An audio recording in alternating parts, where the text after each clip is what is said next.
realizing that trade policy is no longer what it was. Trade policy has moved on. We're no longer in the 70s, a time at which trade agreements sought mainly and solely to dismantle tariff barriers.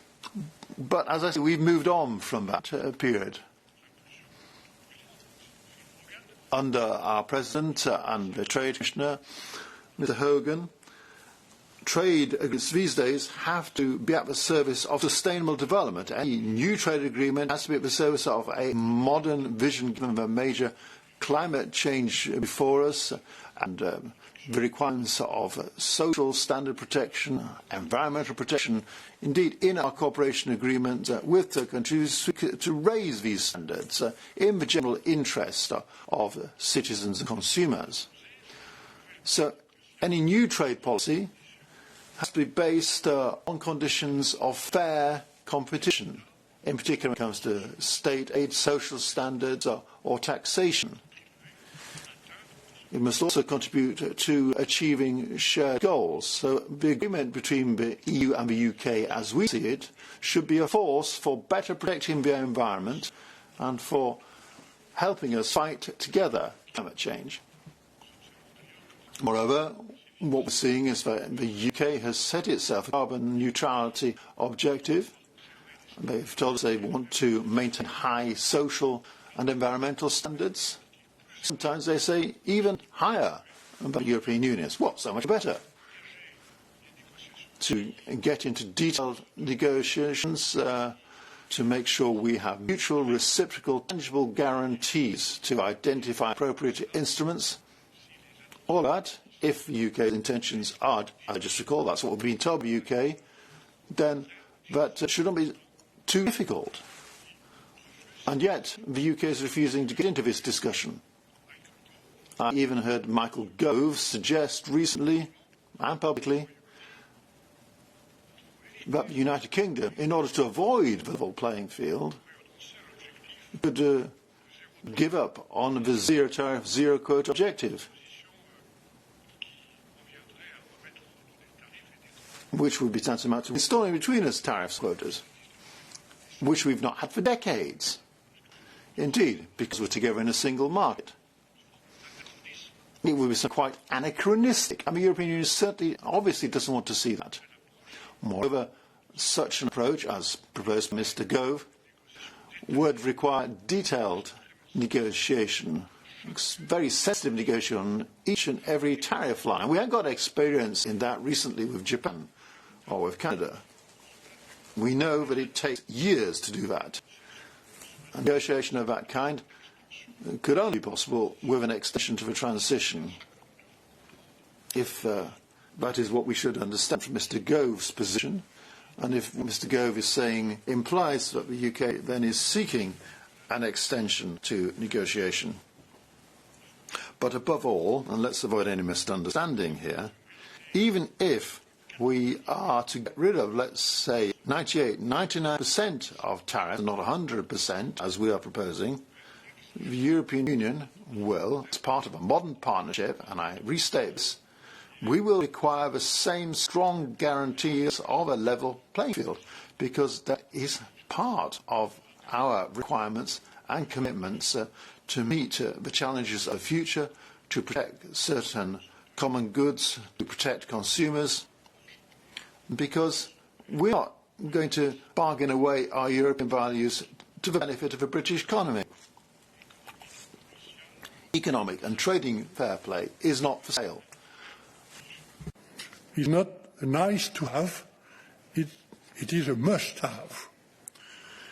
La position.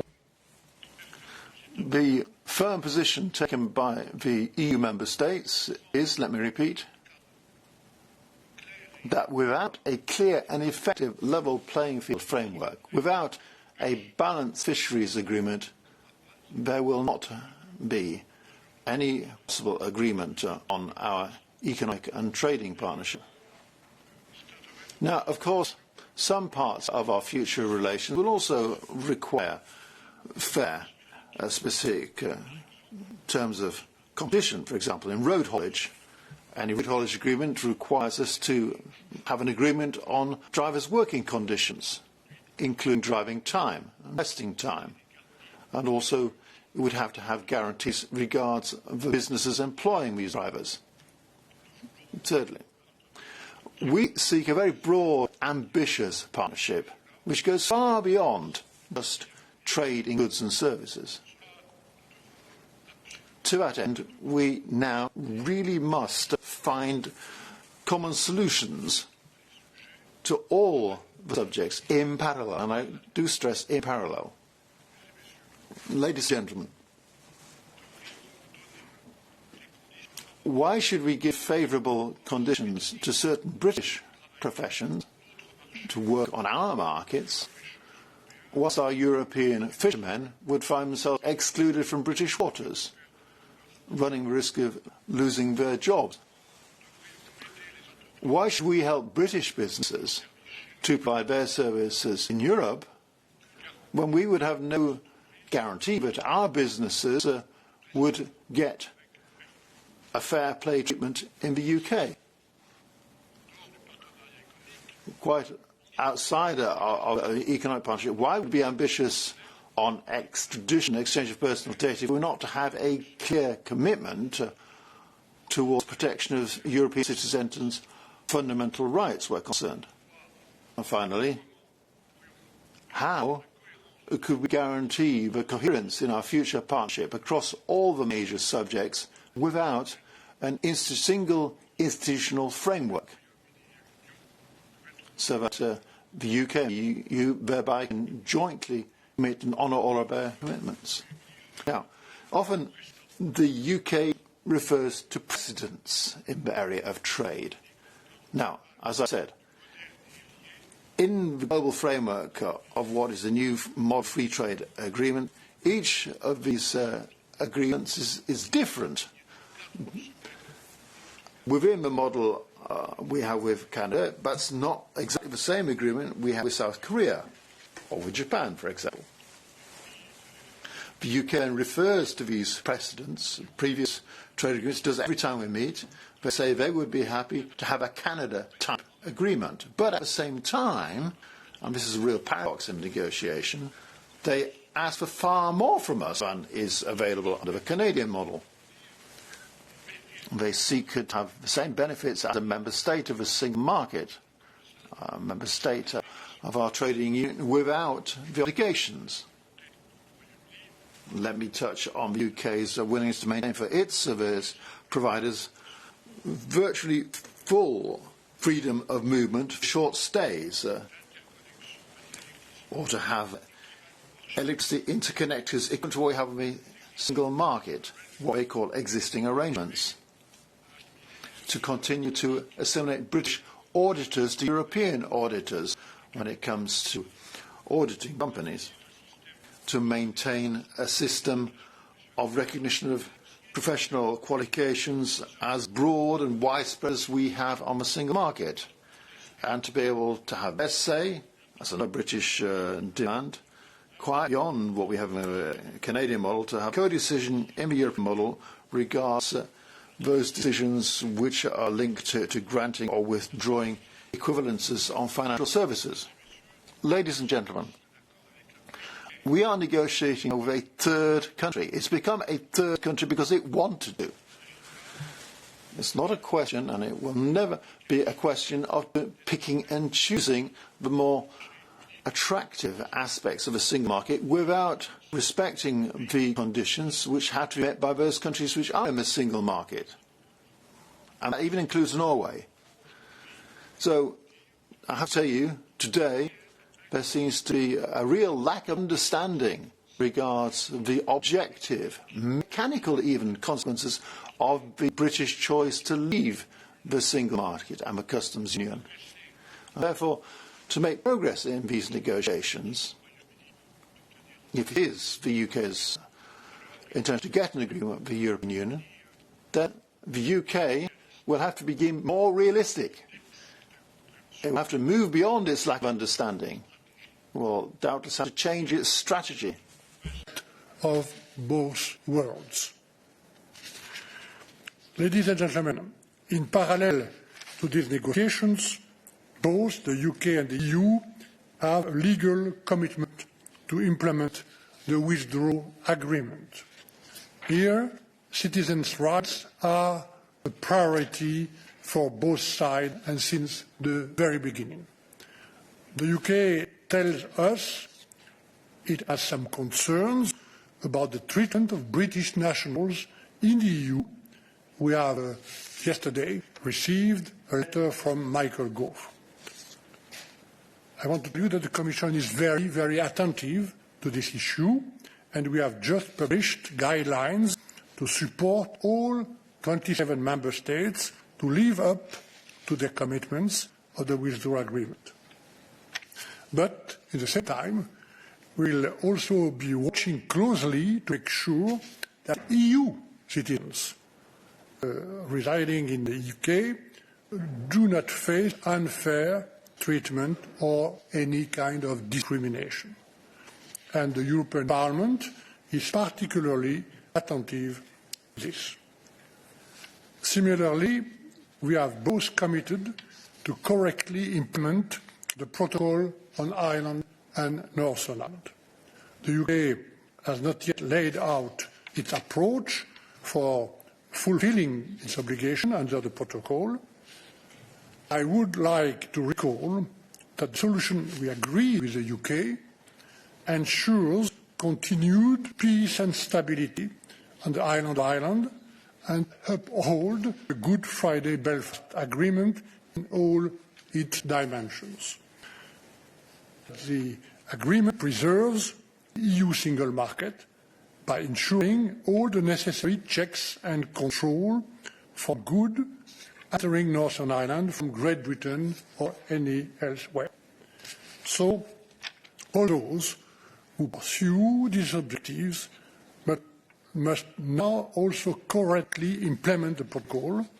The system needs to be fully operational on the 1st of January next year. This is a stable and lasting solution, subject to a process of ensuring democratic consent from the majority of the elected representatives of Northern Ireland's Legislative Assembly. I explained all of this very clearly and very transparently during my last visit to Belfast last January. So, together with Maros Šefčovič, our Vice President, who co-chairs a joint committee with Michael Gove for the UK, we are awaiting with confidence, but also with vigilance, approach that will be taken by the UK authorities. Ladies and gentlemen, to conclude, the agreement we are negotiating will structure our relationship for years to come, decades then, even. The EU wants a modern, unprecedented, forward-looking agreement, not a narrow one rooted in past precedents and sliced up sector by sector.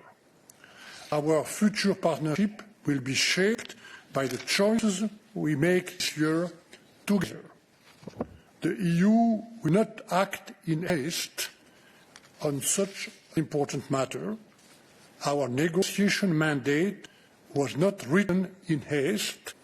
It is a reflection of 3 years of work, starting as early as in April 2017, with the first guidelines adopted by the European Council and the first resolution adopted by the Parliament. The next round must bring new dynamism in order to avoid a stalemate between us. Let us make a success of round 4 in the first week of June by making the tangible progress we need across the board at last. Until the very end, the EU and I will remain calm, firm on our principles and respectful. Thank you very much. Thank you very much, Mr. Barnier. We'll now jump straight into the questions and answers. I just remind you before I take the first question that we will have a technical briefing after this for those technical questions. Okay, I'll go first of all to Jennifer Rankin from The Guardian.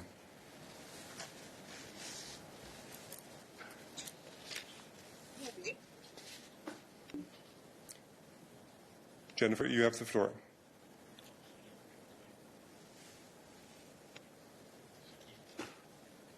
Hello, can you hear me? Yep, we hear you now. Sorry for the delay. Mr. Barnier, I wanted to return to the subject of citizens' rights. You mentioned the letter the British government had sent to the Commission yesterday. I wanted to ask you whether you share the British government's analysis of problems identified in certain member states, and you had mentioned you would be publishing guidelines.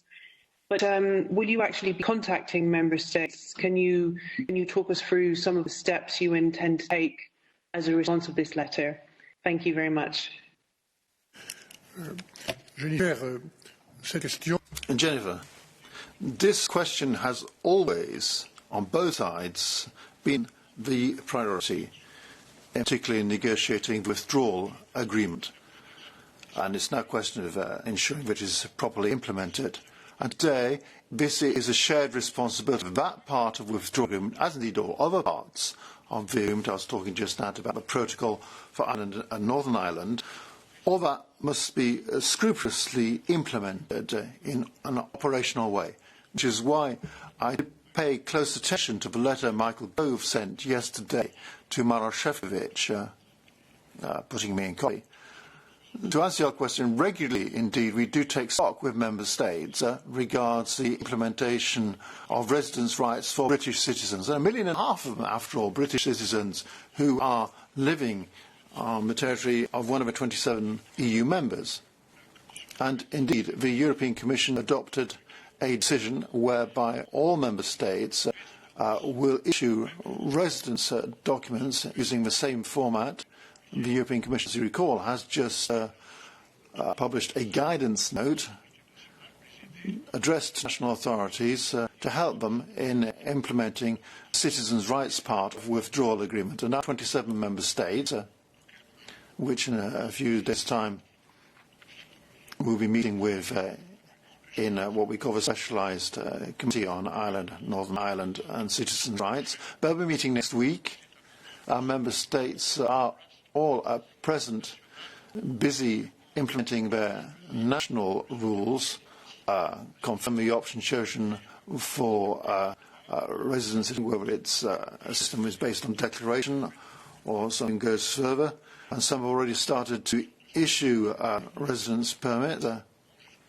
And the British will have up until June 2021 to submit their request for residence under a system where they have to constitute themselves for the first time. So we'll do the necessary dialogue with each of the member states concerned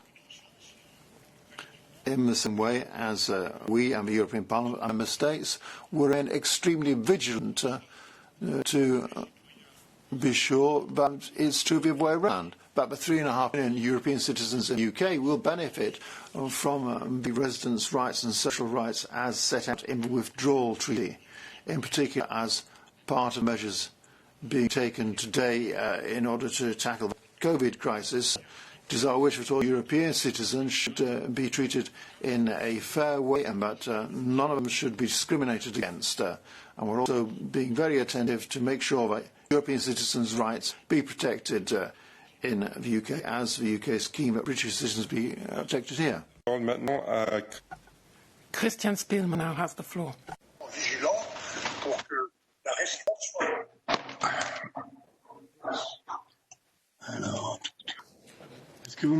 Oui, trop bien. Can you hear me? Yes, very well. Christian Spielmann. Christian Spielmann.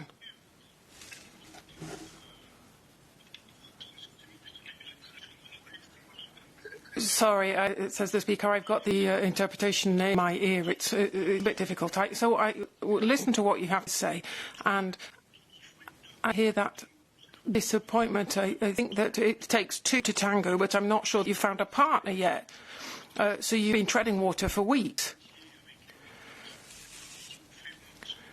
Perhaps the fact that you're doing this by video conference with the British doesn't allow you really to make progress. And then my second question, fisheries. Now, I think you gave a deadline, which was the end of June.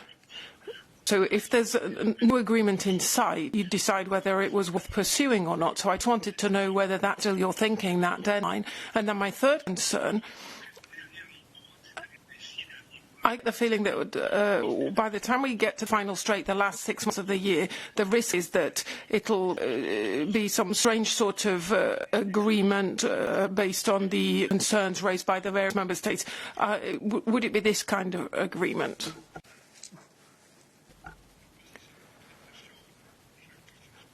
Well, my dear Christian Spielmann, I don't know if that's your impression, but this negotiation isn't really a dance, not a tango, not another dance. Or that's not how I see things anyway. Firstly, we're working in exceptional circumstances, as I am doing here with you for this press conference, of course. Circumstances which are not as effective as all getting together around a table in the same room, of course. The round lasts for 5 days, Monday to Friday. So what we're missing is that, you know, normally you work in room among negotiators, but then one or another can go off and have a more restricted, more direct meeting, more specific, and that's what we're missing. That's what not possible here. But thanks to technology, we were able to hold 40 parallel video conferences over the course of the week in those 11 negotiating groups in these exceptional circumstances. I really hope that as soon as possible we will be able to see each other physically again. Now, on fisheries, I said this because it's true, there was some start of a dialogue. We were starting out with a very maximalist position from the UK side, who were saying we want our territorial waters back, which is completely normal. The fish in the waters, which give rise to other problems, of course, and we'll talk to you about that every year. Well, that's a position that we can't accept. We have very strong positions. Well, you might say, some people might say maximalist as well. We say change nothing, status quo. Well, if nothing shifts and no discussion is possible. And without the fisheries, then no lengthy discussions are possible on any other subject, on the level playing field and trade, for example. So together with David Frost, we agreed that we would discuss between these two positions principle to try to find parameters for discussion. And there are parameters. The fisheries negotiators have done a lot of work, and we're happy to work on those with the British. Now, it's zonal attachment, which is the only criterion which the UK is putting up. Now, for us, that might be one element, but certainly not the only one. There are historic rights, which sometimes date back centuries. There are the economic interests of the local fishing communities on both sides. There's research, there's technology, trade, of course. There's the respect of UN laws and rules on sustainable management of resources and so on. All of that has to be discussed. So, and discussed species by species. And let me remind you that there are about 100 fish species which we both fish in each other's waters. So, in terms of substance on that subject, I think that it will be confirmed. I hope that it will be confirmed at the next round that we'll be able to discuss things in detail on the basis of those parameters. Now, what it says in the withdrawal agreement and the political declaration, the Speaker corrects himself, political declaration, is that we have to seek out agreement on fisheries by the 1st of July, and we have to do our utmost, our best endeavours to get to that point. It's not an obligation. The sooner the better. If it's a bit later, as part of a global agreement, because the subjects are linked, then it's still doable for the fishing communities on both sides. But we've still got a lot of work ahead of us. But I hope I can be confident that we'll be able to make progress there. The third point, I can be very brief. No, there won't be a kind of sold-off agreement. If the British still want an economic and trade agreement with us and in other fields as well, then there are other conditions which will be linked to our own sovereignty. That's what British haven't fully understood. We're not going to let a third country set the conditions for access to our market. That goes for goods, for services, financial services, data, professional qualifications, and others. These conditions for access to our market of 450 million consumers and citizens and 22 million businesses, these access conditions will be established by the European Union on a sovereign basis, just as the UK has the same capacity to do that, to set access conditions for access to their own market. The issue is what to do with our respective sovereignty. How do we put them together whilst each side remains sovereign? We've got these two markets which are not equal, but we need to find the best sustainable solution possible. We won't be coming up with any compromise which will compromise the integrity of the single market and the interests of the 27 member states of the European Union. Adler, in the BC.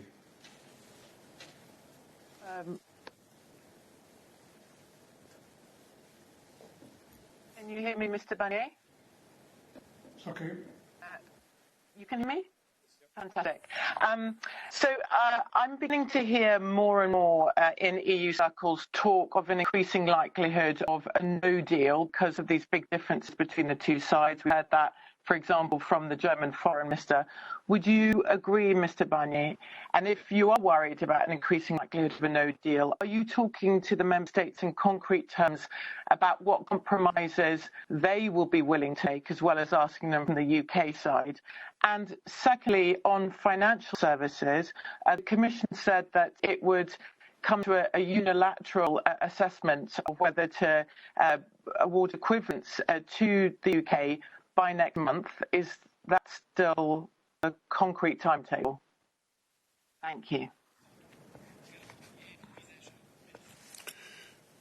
Alors, j'ai dit tout à l'heure dans In the closing meeting with David Frost and all of the UK negotiators, I said that the round that we've just had was disappointing, very disappointing.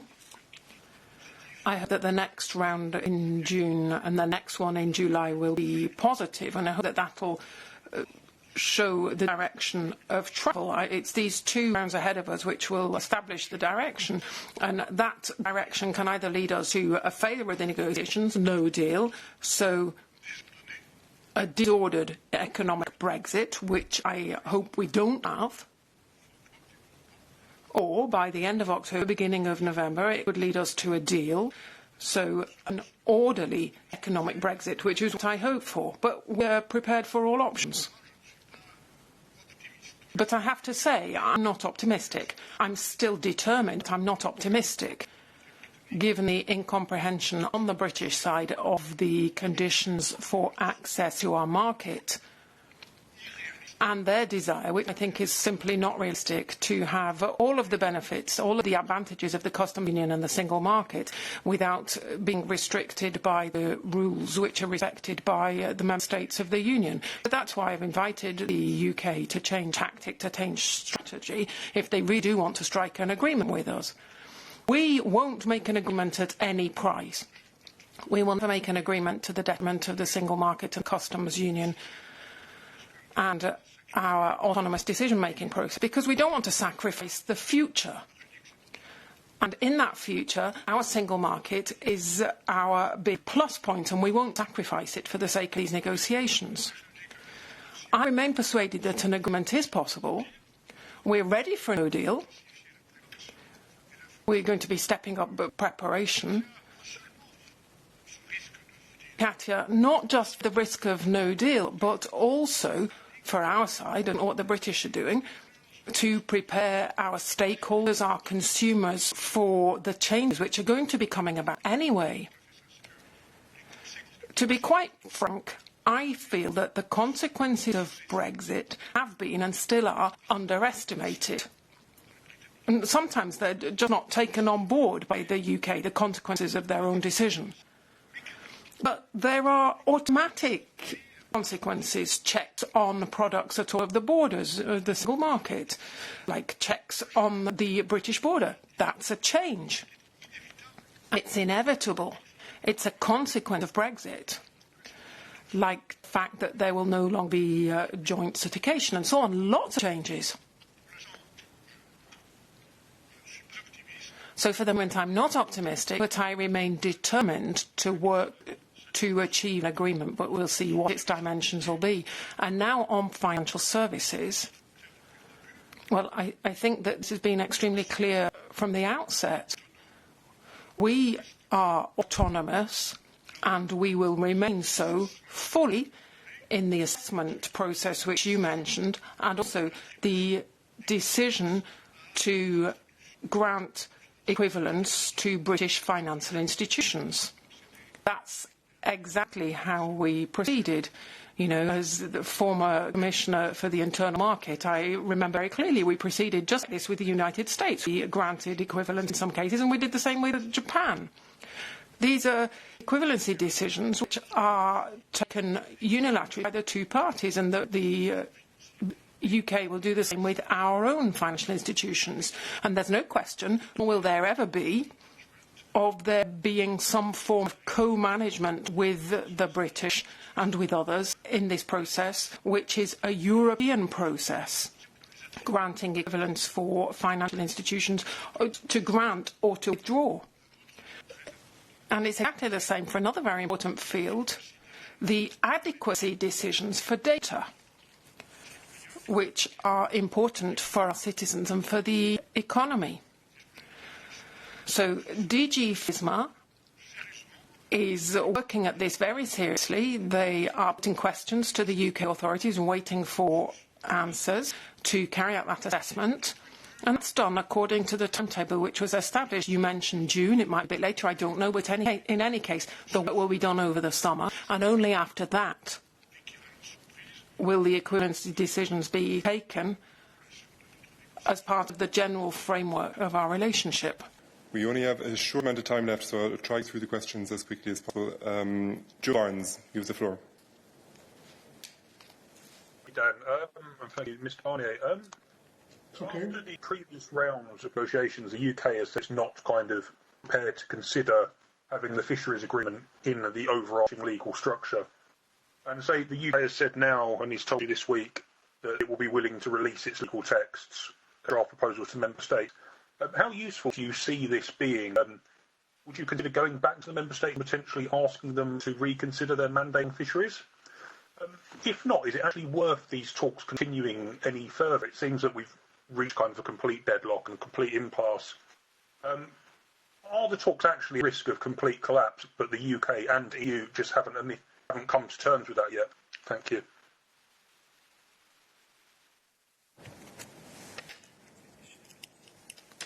No, Joe. No, Joe, we're not at that point. We're not at a point of failure. Quite the contrary, in fisheries, as part of my mandate,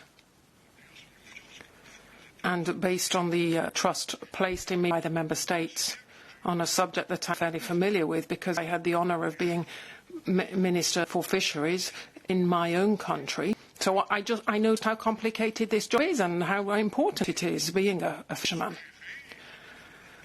So I suggested, and I think that David Frost agreed and he understood this, that we should be able to move away from these two respective very maximalist positions in order to work on all sorts of parameters between these two maximalist positions. So what I understood this week, it's perhaps the only positive outcome of this week's round, is that on fisheries we are now going to be starting a discussion on more specific parameters which could well be productive and constructive. And I think that same spirit perhaps will be extended to level playing field and governance and so on, where we do need to be able to put something together So I think that the spirit, really, there's this will to move in a constructive way, look at the quotas species by species and look at all of these parameters, not just those which are important to the UK and their fondness for zonal attachment. As I said, there'll be no trade agreement with the UK without a balanced agreement on fisheries and a proper balanced agreement on the level playing field. One last question. Give you the floor. Yes, hello, can you hear me? Okay, the EU has a tactic of parallels in these talks. Does it also mean that you are slowing down certain issues such as services because other tables are moving fast enough? And does that make sense given the limited time frame of these talks? Oui. J'ai entendu. Yes, I've heard on the British side in this, as part of the spin, somebody said that this parallelism stops the negotiating capacity of the Europeans. But it's quite the opposite. The parallelism is a condition for progress. And I said this last time, and I'm happy to repeat it calmly again. We won't be so naive as to conclude subjects on all of the issues which are of interest to the UK, and there are a lot of them, particularly with their intention to think that they could be members of the customs union and the single market without having to respect the conditions which are respected by the member states. So we're not going to be making progress there on things which are close to the UK if subjects which are important for the EU don't see any progress. So there is this parallelism in the rhythm and in progress that's made. So I think that the UK blockage on the level playing field, where they're forever brandishing the issue of UK sovereignty. Well, nobody's calling that into question. We respect it. I mean, that's the reason behind Brexit, this desire to get back this autonomy and some their own regulatory capacity. So we will respect their sovereignty and they respect ours. And in so doing, we can come together, bring together two sides who are each sovereign around a table, but who come together and do what Boris Johnson wrote in the political declaration and give a legal translation of this political declaration from Boris Johnson and the political leaders on the European side, so that we can avoid any kind of unfair competitive advantages, unfair competition, non-regression clauses and so on. These are very specific things which were written in by the UK Prime Minister. So all that I'm asking is that we give some kind of legal translation, operational translation to this political commitment. Otherwise, I really don't understand what the point of the political declaration was. It's not a tactic, Barbara. It really isn't a tactic on our side. It's an essential point for the 27 member states and for the European Parliament. And I hope that that's clear. If we want to have an agreement.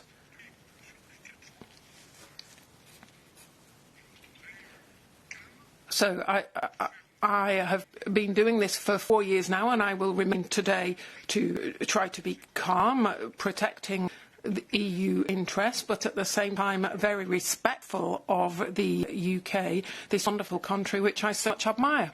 Conference today. Apologies for not getting around to everybody. Our technical briefing will now begin in a couple of minutes. Thank you very much.